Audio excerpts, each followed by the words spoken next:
হযরত মাওলানা উসমান সাহেব।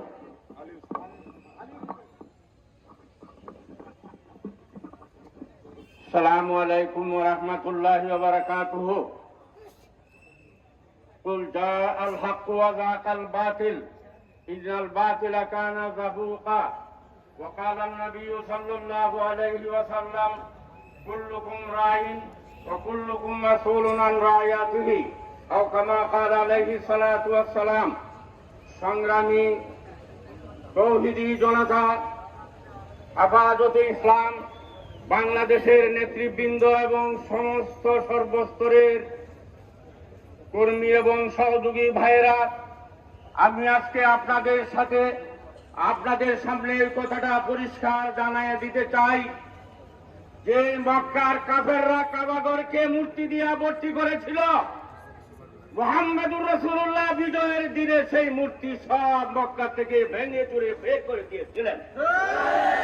আজকে এই বিজয়ের দিনে বাংলাদেশের মাটিকে যে মূর্তি দিয়া শেখ হাসিনার সরকার নাপাক করেছিল, আজকে বাংলার স্বাধীনতা কামীরা, স্বাধীনতার ব্যক্তিরা এদেশ থেকে মূর্তির সেই সৈয়দ শেখ মুজিবের সেই মূর্তি বাংলাদেশ থেকে ধ্বংস করা হয়েছে এবং এই দেশে আর যেন কোনদিন মূর্তি ফিরে আসতে না পারে। আমরা দেখেছি শাপলা চত্বর, আমরা দেখেছি সেই শাপলা চত্বরের এদেশের নিরীহ তৌহিদি জনতা, হেফাজতে ইসলামের মানুষকে কিভাবে পাখির মতো গুলি করে হত্যা করা হয়েছে। সেই শাপলা চত্বরের খুনিদের অচিরেই বিচারের কাছে আনতে হবে এবং সমস্ত যারা সেখানে আহত হয়েছেন তাদেরকেও যথার্থ ক্ষতিপূরণ দিতে হবে।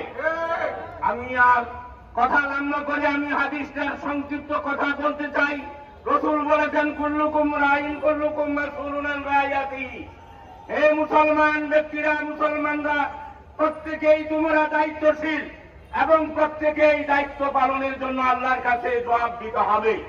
এখন এই বিজয় স্বাধীনতাকে রক্ষা করার জন্য আমাদের প্রত্যেকটি আলেম ওলামা ছাত্র জনতা এই বিজয়ের সফলতা রক্ষা করার জন্য আমাদেরকে মাঠে ময়দানে সর্বস্তরে আমাদেরকে দায়িত্ব পালন করতে হবে, যেন সেই কুচক্রীরা